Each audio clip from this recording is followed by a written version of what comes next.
So now I'll allow our panelists to introduce themselves. We'll go in order of Tequila, Islam, and Dora. Please tell us a little bit about yourself, kind of what are some identities and parts of your work that you bring with you today so that our audience can have a sense for you all before we jump in. Hello, everyone, and it's a pleasure to be here today. My name is Tequila Washington. I use she, her pronouns. Personally, I identify as an African American cisgendered woman. I'm queer. I'm a mama to an amazing 6-year-old Black son. And those are important parts of my identity in terms of like what I bring into the work personally and how that intersects to my profession. So professionally, I'm a licensed clinical social worker. I started off my career for the first 15 years or so working in community mental health and school-based mental health. My passion has always been serving predominantly Black and Brown communities, and in particular, Black and Brown communities at the intersection of class and those that are living really at lower socioeconomic statuses. And I think for me, a large part of the calling into that work is because of who I am and who I have been in the identities of me in this world. I think I've always strived to be for others what I wish that I had for myself growing up. When I was doing direct practice work in the communities, I just continued to see the ways in which, for these brilliant, in particular, Black and Brown kids that I was serving, and even with their mental health challenges, I continued to see the ways in which our systems continued to fail them. The ways in which the school systems, the ways in which the mental health systems, other health systems just continue to perpetuate these patterns and ways of being that really exasperated their mental health symptoms. And so over time, I was called to expand my mental health work from the individual level to now I'm really focusing on trying to help to transform and heal our systems of care that are providing services to the youth in the community that I hold nearest and dear to my heart. So I'm not doing direct practice anymore. I spent a long time doing that, supervision, etc. And now my work is really focused on partnering with organizations, partnering with leaders to help us to be able to do better, to help us to be able to really strive to figure out how to offer a more quality of care for the Black and Brown and other communities of color that I hold most near and dear to my heart. So I'm excited to be here today and to share more with you about my journey and what I've learned along the way. Thank you. Thank you so much, Tequila. Thank you so much for sharing that, Tequila. My name is Islam Hassanin. I use she, her pronouns, and I'm a marriage and family therapist. And I'm really honored to be here today and to just be in space with you all to talk about this incredibly important topic, you know, racism and mental health. And my background, there are so many, you know, different parts of myself that I bring to the room every single day. And I think it would be really important to just identify that there are a lot of similarities in what Tequila had shared in regards to, you know, there's a passion that I hold in really providing services to marginalized communities that have systemically and historically been oppressed. I grew up in San Francisco. I grew up in the Mission District. I bring that identity with me. I feel very strongly and rooted in my passion and my ability to be a woman of color and serving communities of color, because there are very limited, in my opinion, limited women of color or people of color in this mental health field, and there needs to be more. And there needs to be more representation. And I guess especially, you know, I identify as North African and Egyptian American. I'm first generation, and there are very limited North African, Egyptian, you know, Swana folks. Swana meaning Southwest Asian, North African, in the mental health field. And I want to change that. It is my true belief that when there are more Black, Indigenous, people of color therapists, we lead with humility, we have a different understanding, and there just needs to be more of us in this field. And so this is a large part of what, brought me to this field. I have a lot of experience working with at-risk youth and marginalized youth, primarily Black and Brown youth. And that really triggered this passion, I guess, to continue this work, because very similar to what Tequila had shared, there is this over pathological way of treating, Black and Brown communities in specifically, and especially in the mental health and juvenile system. And so this is, a huge passion of mine. I have a lot of experience working specifically with crisis and with youth in crisis, which is a huge passion that I hold and I hope to continue in the future.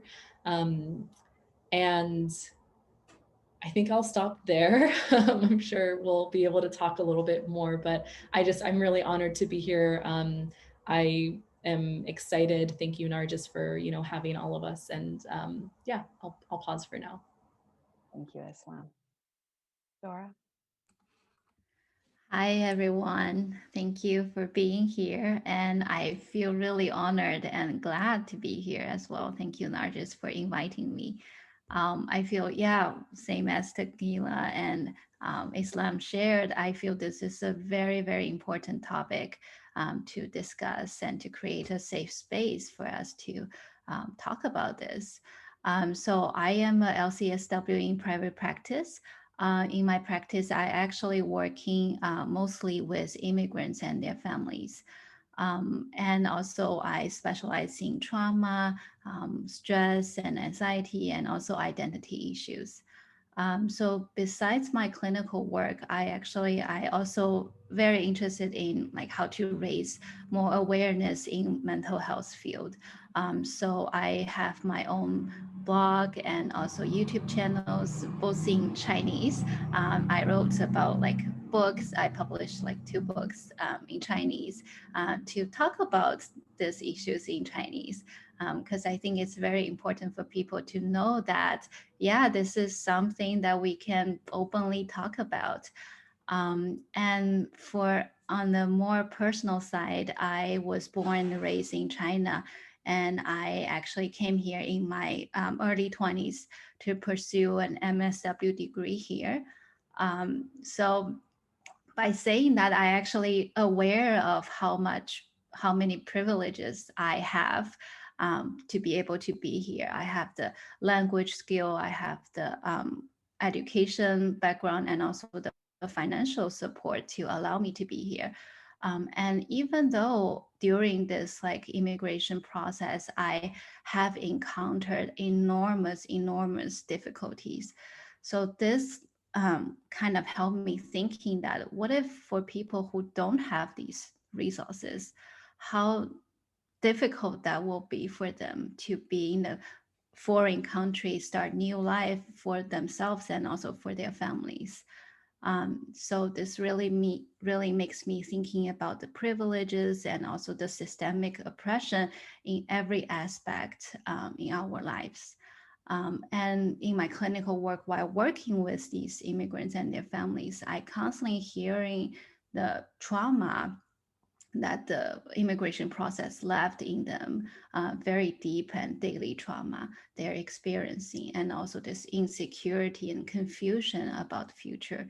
Yeah, so part of my work is really to advocate for my clients and also for me and my family and friends in this world.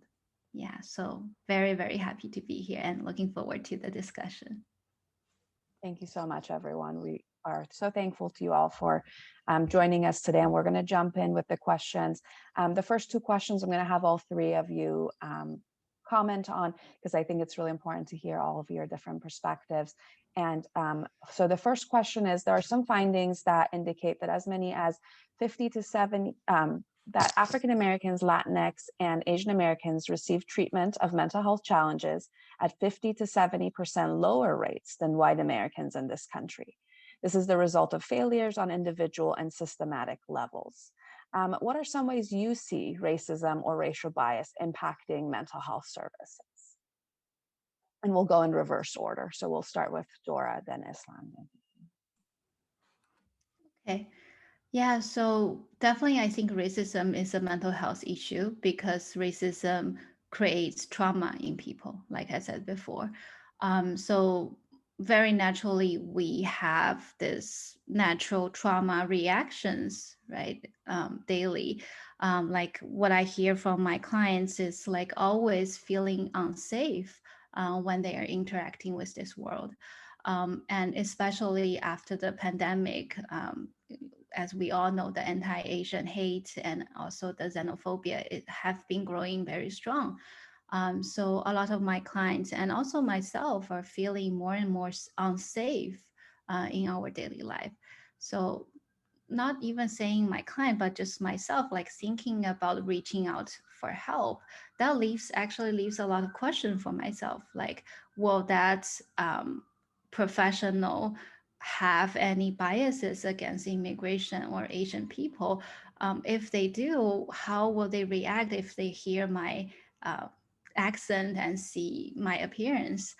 And also, I heard a lot of clients saying that I'm wondering if that professional can really understand what I am going through, because I don't want to take on the burden of educating people because I already have been through a lot. And even my client told me that sometimes that their previous therapist was nice to them, but they were so too nice that they let their guilt and shame and anger take up the therapy room for my client. So my client feels like they're actually invalidating my client's experiences. So all this confusion and fear of reaching out, and also this worry about reaching out for help, I think that's definitely creates a barriers for my client. And also most of my client actually, their first language isn't English. So that definitely creates a lot of barriers as well, because the majority of the system, they provide the services in English, sometimes in Spanish, but very rarely in Chinese or in other Asian or other languages. So yeah, these are my thoughts. Dora. Yeah, I think I'll piggyback, off of a lot of what you're saying, Dora, because racism and racial bias in particular is huge and impacts mental health, I think, for a lot of people. I really agree and just reiterate what you were saying in regards to the way that racism can actually like change our genes, and it is actively like in our system, right? And so when there is, and I think someone had mentioned in the chat, and thank you, for identifying that, Vina, like there is this historical trauma, this generational trauma, this intergenerational, trauma that can stem absolutely from racism and be passed down generation to generation. And so oftentimes, and this is what intergenerational trauma means to me, but I could be feeling something and have no idea at all exactly what it is that I'm experiencing, but it could be from my grandma or my grandparents, or my great grandparents, and just that kind of experience. And so when we talk about, the racial bias and the racism and how it impacts our mental health, absolutely. In the same way that I can't walk the street without knowing that my identity is a woman, I can't walk the street without knowing my identity is a North African Egyptian woman as well. So this is like I'm reminded daily that these are identities that I hold. And I do think that it's important to note that individuals make up systems of care. And so if we have individuals who struggle really to understand racism and who struggle to really acknowledge their own racial bias, and these are individuals who are in positions of power, who are consistently, making decisions about, access of care, or having someone, or having people, access of care, then I think it's going to be really difficult to address like what it means to actually be an individual or a system that provides that type of, support if someone does come into the room, and wants to talk about racism.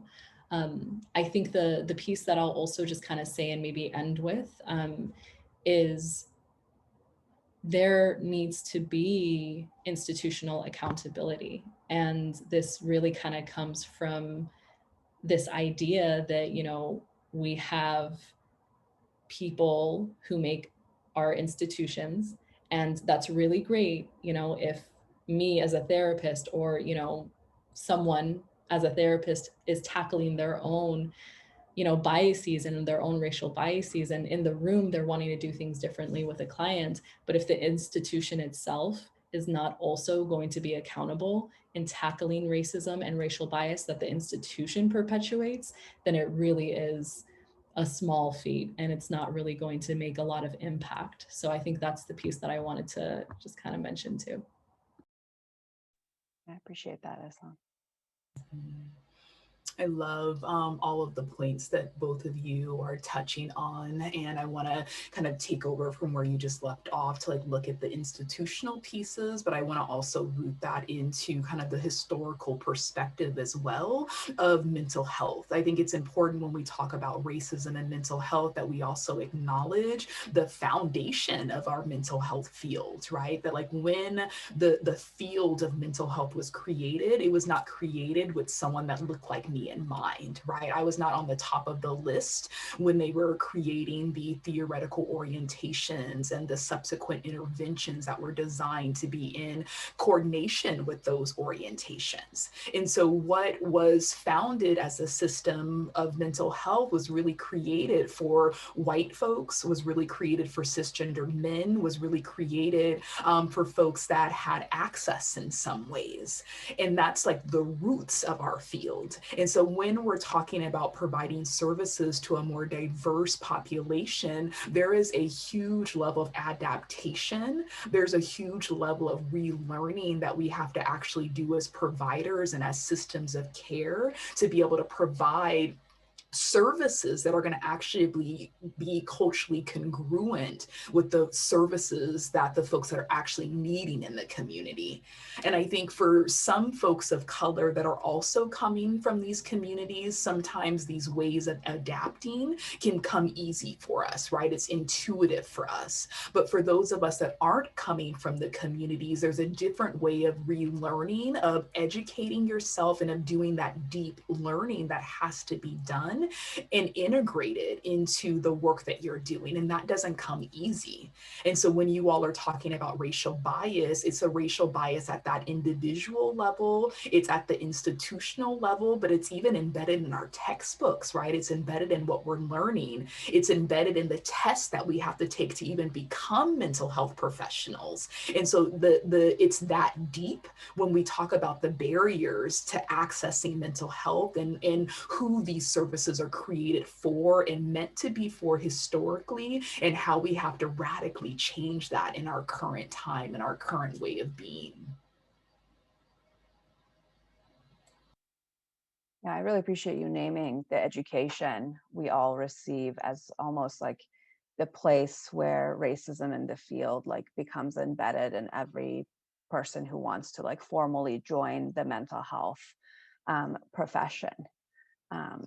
And how even the way that mental health funding works potentially continues to perpetuate that by focusing on practices that have had good results in white communities and expecting those same practices to be administered in communities of color, and putting the dollars in those directions continues to further repeat those cycles of racism in our field. So the next question is a lot more practical, and it's really about how helpers can talk to their clients about this. So we know that there's a history and a reality of racism in a healthcare setting, and that it can keep Black, Indigenous, and people of color from seeking help. I know a lot of providers, helpers shy away from conversations about race in their work. So do you have any ideas or practical ways that you would suggest people could address this in one-on-one conversations with people that they're engaging in their work, as opposed to pretending it's not in the room. And we can mix it up. Islam, you can go first this time, then Tequila, then Dora. I'm really glad you allowed space, because I have such a reaction to this, because this is incredibly important. I can't tell you the amount of times that, as a therapist, but also as a person seeking therapy, am I going to choose someone who doesn't look like me? And am I going to have to put in the emotional labor to educate them? Am I going to have to deal with their comments about, you know, your name is so beautiful, or whatever other potential microaggression that might happen? And so I get this from like being a therapist, but also being like a consumer as well. And I think that if you are not, like, if you as a provider, as a healer, as an individual who is providing support to someone, if you are not able to have conversations about race and racism in your personal life, I do not expect you to be able to do that with your clients. And that is a problem, especially given not only the current events, because there is constantly something going on in the United States, across the world, about oppression towards marginalized communities. And also the historical context, right? Of like, we live on stolen land, and this country is built on like enslaved individuals. So there are all of these historical contexts in addition to like currently what's happening. If there is no understanding at all, like I firmly believe that there has to be some level of confidence for you as a provider to be able to discuss racism before you can be a therapist. And I could definitely be, you know, that could just be my opinion, but it's so important. If we're really trying to expand the services of mental health to be more inclusive and include BIPOC, then we really need to be able to expand like our providers as well. So more than anything, I feel like you have to be able to have these conversations with anyone, not just your clients, because that should not be, you in a therapy session with your client should not be the first time that you're having conversations about race and racism. It should not be an experiment. This is a safe place for someone who is choosing to share their level of vulnerability. You need to respond accordingly. And so a lot of the time people might shy away because they don't know what to say. They don't know, you know, am I going to say something that's racist? Am I going to say something that makes them uncomfortable? But then if you don't, if then you are silent, you are causing harm as well. So I feel like it starts from being a therapist, and that comes with education. Google is your friend. I'm going to say this like specifically for white people and white therapists.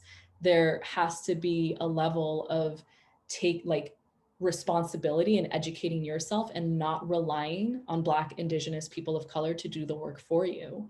That part is integral. I cannot stress that enough. So I feel like there has to be education that, you know, you do on your own, and I can, you know, write some stuff in the chat box and stuff, and provide that before you're able to actually sit in a room. But really, it just comes down to active listening. It comes down to being present in the room. A lot of how I operate with my clients is on a relational way. And so if they're sharing something with me about what it's like to be a Black man or what it's like to be an immigrant, I just feel so in my gut and in my core that this is they're sharing their story in the same way that they're sharing their trauma. And if someone tells me about a traumatic incident, am I going to inquire more about it? Am I going to make these really offhanded comments about, well, are you sure that trauma happened? That's not appropriate. So why would we do the same thing for race and racism? Why would we, you know, respond in a way that could potentially be harmful? So I'm going to stop there. I could go on my soapbox, but I think that's the piece that I would mention. Yes, I don't want you to stop. You're like flowing in it. It's all so good. And I agree 100% with everything that you just said, and just wanting to underscore this piece that you're highlighting about the work actually starts outside of the therapy room, right? It is about what's happening in the therapy room, but even bigger than that, it's about the work that you're doing outside of that therapy room and energetically how that transfers when you're in the space, right? And so if you're feeling a heightened level of anxiety or like nervousness about broaching a topic, the client's going to feel that. They're going to energetically feel that. Even if you feel like your face doesn't show it, they're going to feel it. They're going to feel your hesitation. They're going to feel your silence. And that's going to mean something to your client. And so this piece that you're highlighting about the importance of the work that you're doing outside of the session is really important. And there's different work that each of us has to do outside of the therapy room, depending on the skin that we live in, depending on our own identities. And so you're naming specifically for white folks that are in our audience, there's a different level of education that you have to do for yourself in order to be able to understand and to learn. But what I want to also push folks, particularly white folks, to do as you're in your education and unlearning process is how do you take that learning from your head and integrate it into your heart? Right? We need you to not think it through. We need you to feel it through. Right? We need you to feel the pain. We need you to feel the trauma. We need you to be in it outside of the room. You need to be as equally impacted by all of the horrible things that are happening currently and historically as we are. And if you can allow yourself to go to the depths of those pain, that's going to be able to like allow you to deepen in your own healing process, but that's going to transfer to the work that you're doing with your clients. And I think there's a different call for folks of color, for BIPOC folks that are doing this work. There's a way in which when we as therapists are holding space for other folks of color, when we as BIPOC therapists are working under these systems that sometimes are re-traumatizing us, there's different work that we have to do outside of the therapy room to make sure that we're okay, right? To make sure that we're okay and that we're continuously healing so that we energetically can show up and hold space for our clients in the depth of ways that they need. If as BIPOC therapists, we're ignoring our own self-care, if we're ignoring what our needs are outside of the therapy session, that's going to also show up in the room. So that's kind of two of the notes that I would make. And then the last thing that I want to touch on is this piece that I was talking about earlier about some of the traditional things that we learn in therapy school and how we have to unlearn that. We're oftentimes taught to follow the client's lead. Work with what the client brings into the space. Don't do that with culture. Don't do that with identity, right? As the therapist, the onus is on you to bring these conversations into the space. As the therapist, the onus is on you during the intake, the very first session, to be asking about how the client identifies, to be asking about the pronouns, about racial identification, what's meaningful to the person, right? And incorporating those types of questions throughout the sessions. If you wait until the client does say something, you're having a huge missed opportunity. Particularly for folks of color, we may not say anything. We may wait to see if you're going to bring it up.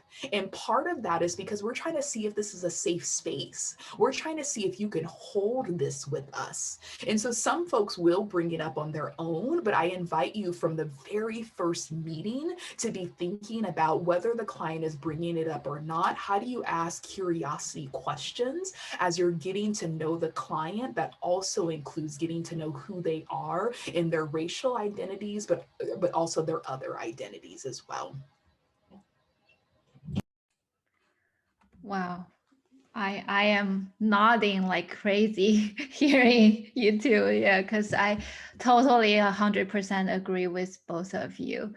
Yeah, I think this is a work we as providers, we really need to do, like Tequila said, outside of the therapy room, because we don't want to transfer that burden to our clients to let them to educate us, because the therapy room is supposed to be safe and making space for the clients experiencing. For me, I feel like, and also I would like to touch on what Tequila said about the foundation of mental health field is based on all these theories are developed based on white, middle class, Western kind of culture. Actually, right now, there are a lot of new studies and researches on the cross-cultural implications of different theories or different like diagnoses. So I would say like a part of me trying to educate myself is also to read those researches and get updated, get informed with what does, like, for example, boundary means, right, in the Chinese family, what does secure attachment means in the African American families. It could be meaning very, very different things.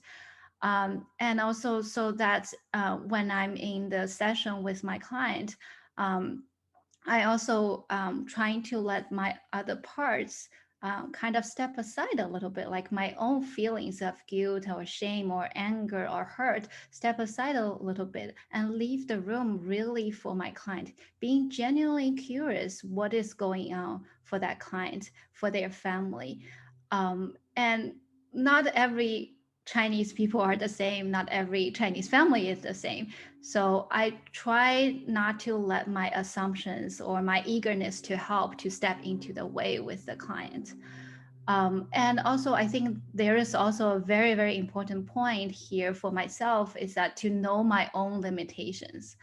Like I can work with, like, for example, like 80% of the client very well, but there are some like 20% of the client that I have to acknowledge that I cannot work with them, either because I am too cared, too resonate with what they have experienced, or I feel like I don't know, like I feel I need more education on that.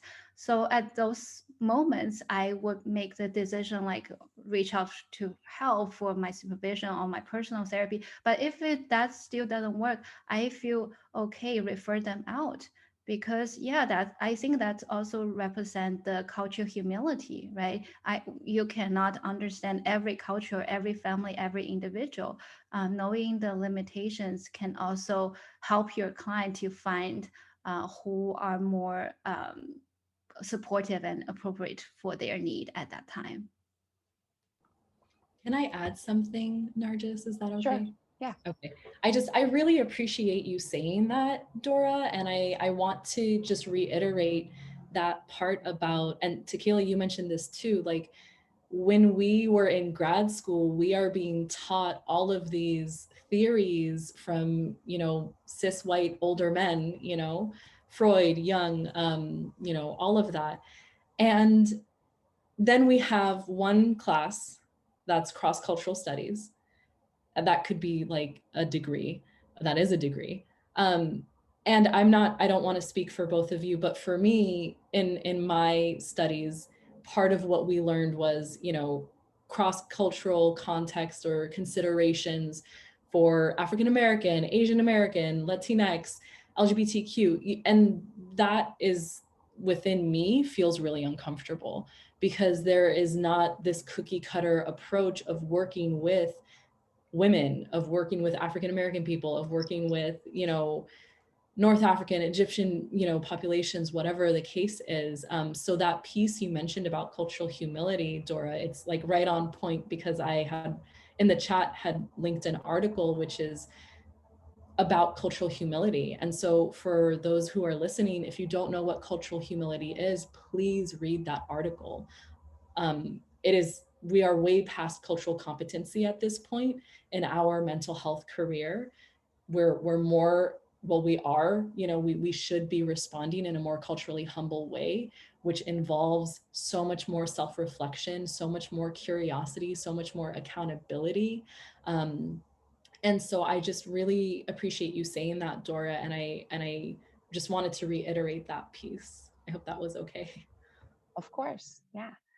So this next question is actually about you all as individuals and as practitioners, which is the communities that you all belong to have experienced overt acts of racism, hate, and violence in recent months? And how do you maintain your well-being as a helper during these additionally difficult times?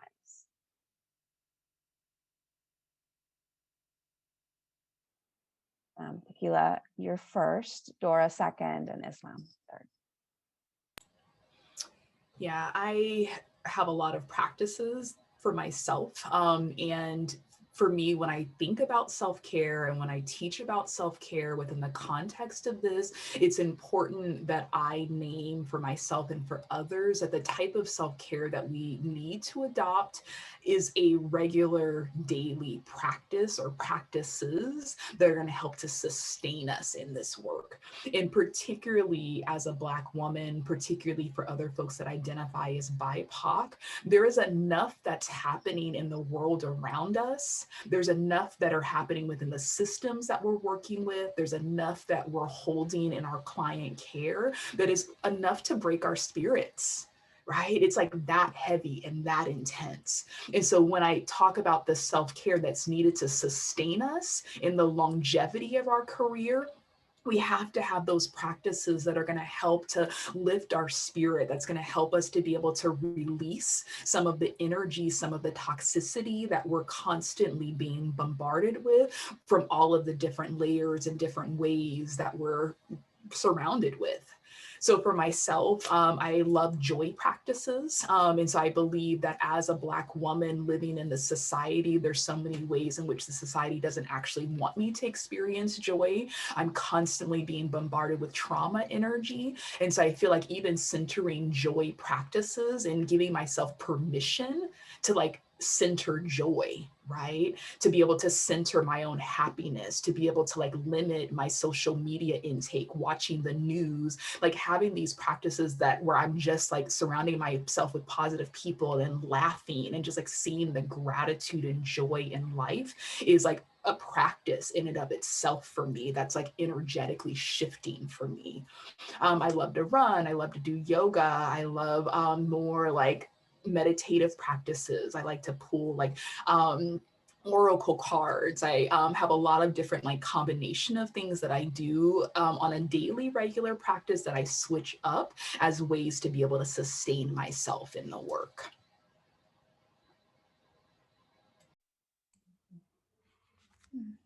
Thank you, Tequila, for sharing. I feel like similar with you, I also have a daily practice for myself to help myself just like taking care of my hurts and wounds and also like just enjoying my joy and happiness.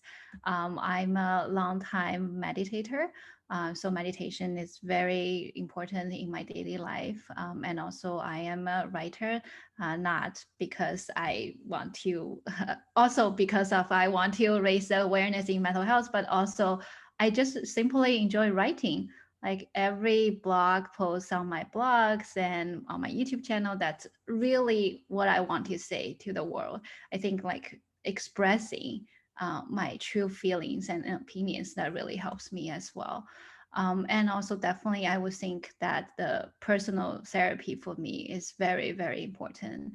I have a long-time therapist. I work with that therapist for a long time, and that definitely helped me to recognize my own reactions and feelings and help me comfort my own wounds. And definitely our consultation group, I'm in the consultation group with Islam. And also I have another consultation group with all the Chinese identified therapists. So that community support, that really, really helps because yeah, we all validating each other's experiences and we all encounter like kind of like some same similar struggles in our professional and personal lives. So that community support is really, really important to me. Yeah, Dora, you took some of the words right out of my mouth, actually. I think the piece that I want to start with, I'll keep this pretty short, but I think the piece I want to start with is self-care has been a struggle for me. Because in the past, I feel like what was identified as self-care was yoga, massages, like, these things that required like pedicures that required money and were oftentimes whitewashed. And so I feel like for me, part of what has really helped is decolonizing self-care and really thinking back to what do I require? Not what does society require as self-care, but what do I require as a woman of color? Another identity I hold is like a Muslim woman, an Arab woman. So like, what do all of these identities, what can they do for me when I practice self-care? And this has been recent. I mean, maybe in the last year, I've really been able to like start to dissect that a little bit more, which really goes to show that, you know, everyone is like, we're on our journey, you know, and it's lifelong.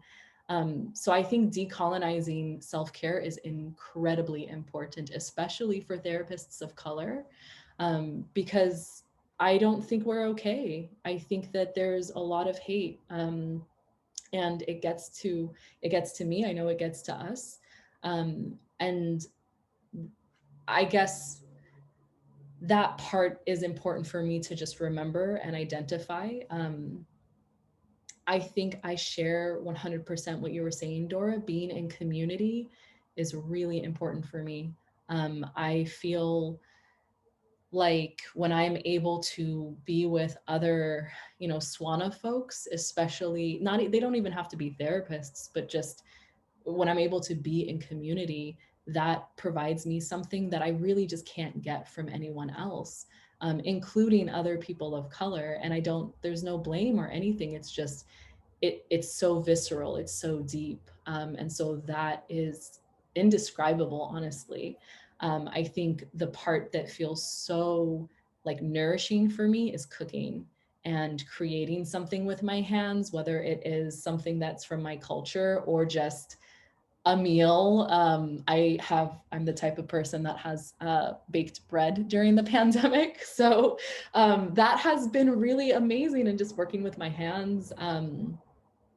I find a lot of like it's a type of meditation, but exercising is incredibly, like, it's grounding.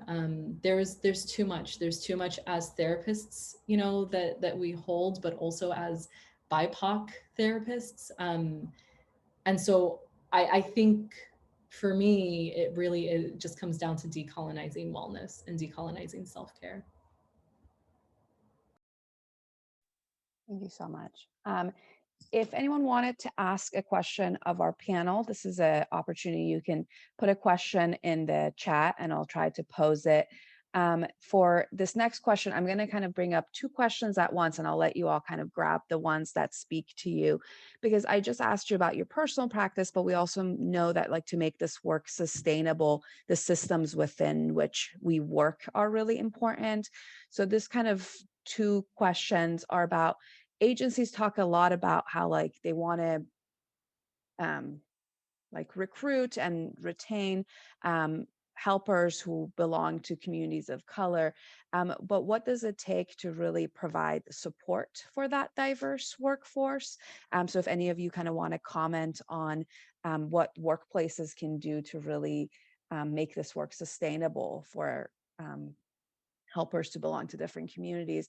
And then as a sub piece of that, it's like, how can supervision be used as a tool to address racism in the work that we do in the community? So I'll let you all kind of pick and choose whichever one you want.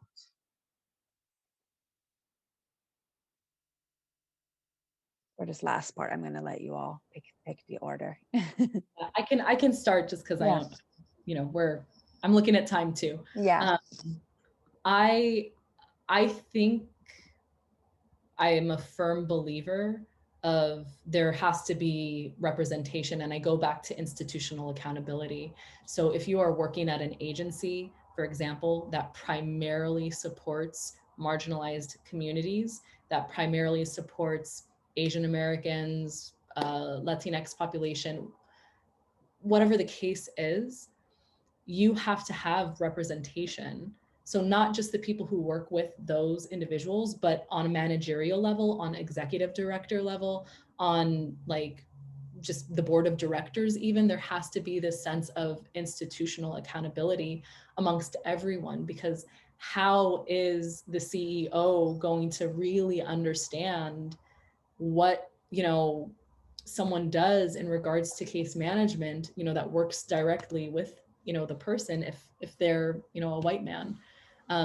So I think what can actually oftentimes help in regards to how can agencies better support a diverse workforce is hiring individuals who represent the community on all levels of that organization. And I think, and this is, I've gotten so much pushback at different agencies that I've worked on with, but paying, like, there has to be adequate compensation. It can't just be $1 more for someone who provides a language in the threshold language of the, or the language that the person speaks, the client speaks. That feels, it feels insulting in a sense. I think there has to be emphasis of hiring individuals who represent the community, if they really have this, passion of serving, marginalized folks. So I'll stop there. But I think that's where I want to start. Okay, thanks.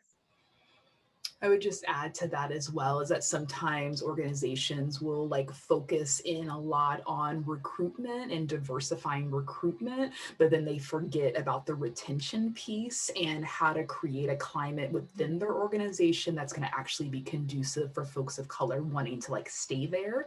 Sometimes that is about the pay and compensation, but even past that, how are you creating a climate within your organization where BIPOC folks aren't the folks that are having to hold this work, right? How are you creating an expectation within your organization that everyone within the organization is doing the in-depth work of looking at their own racialized biases? How are you expecting folks to attend trainings to be able to unlearn? How are you setting up an environment where folks are engaging in critical, not only self-reflection, but critical dialogues with each other around how race and racism is showing up on the team, right? How is it showing up within the work? And how do you all work together to improve that? Oftentimes we're seeing within organizations that organizations are actually perpetuating the same patterns that we're seeing in society are being replicated within the organization. And so I actually always encourage folks within organizational context to make sure that you're focusing in on the retention piece, sometimes even before you do recruitment, because you can recruit these fabulous folks, but are you going to be able to sustain them within your organization? So I think there's a lot of in-house things that people can do connected to that as well. Totally agree. And also I want to go back to the recruitment piece, because I know so many great Chinese speaking therapists in the Bay Area, and so many agencies who are telling me that, oh, we cannot hire enough Chinese speaking therapists. What's going on? And I asked them, the first question I asked them is that, do you provide working visa for those people, for the immigrants? Because, as for the immigrant to be able to work here, we have to obtain working visa from the employers to be able to stay and work legally. So if the agency doesn't want to take the effort, take the money to provide that sponsorship for working visa, how can they hire that really good, talented foreign workers to the agencies? And I see so many very, very good therapists have to go back to the country of their origins, even though they don't want to, because of the broken immigration system and because of their agency cannot support them on this working visa. So that makes me really, really sad. And also just wondering oh, okay, so if you say you want to hire these people, but then you don't want to take the effort to do that, then that's just very hypocritical to me. Yeah, thanks for naming that. I'm just going to take a quick look at the chat. There's a question about how do we decolonize our formal education? And there's another question about, has anyone given you useful words of guidance in your work that you would want to share with us? So if anyone wants to grab either of those. My question about supervision is still floating out there as well for anyone who wants to think about that. But we'll probably, this might be the last round that we go. So I would just start off by saying to expand your education past what you're taught in school. Even past what you have to learn to pass the test, to like expand your mind past that, to know that like what we learn in school and to know what you need to learn to pass the test is only one small piece of this. As Dora was naming earlier, there's actually been a lot of really great both academic and kind of academic adjacent books that have been published over the past 5 years, where folks of color have dedicated their careers to researching, to rewriting, to adapting cultural nuances to traditional theoretical orientations. And so there's a lot of resources out there that you can use to educate yourself as you're decolonizing your own lens. And then also there's the self-work in that, right? It's like, it's what you're learning up here, but it's also like the soul work that you're doing within yourself. It's the reflective work of asking yourself, what are the colonized parts of myself? Right? What are the parts of me where white supremacy lies, right? For folks of color and for white folks, it's doing that in-depth work of allowing yourself to see how you've internalized the beliefs and the ideology of this dominant way of being, and how do you decolonize those parts of yourself? How do you heal those parts of yourself? To me, it's the like deeper level of work. And then the more traditional education reading of the books is like the other part of it. thank you. Thanks, Tequila. Dora, did you want to go, or do you Do you want to go first? That's okay. Yeah, I can go. I think the piece that I want to mention, has anyone given you useful words of guidance in my work? I think over the years, I've had some really great mentors and supervisors. And I think there's this aspect that I hold really kind of dear to my heart, which is you don't have to be perfect in this. And when I had started this kind of journey into being a mental health therapist, I was so intimidated by not knowing. And I felt like I had to know everything. And I had a college or a grad school professor who really was so humble in that, how can you? Like, how can you know everything?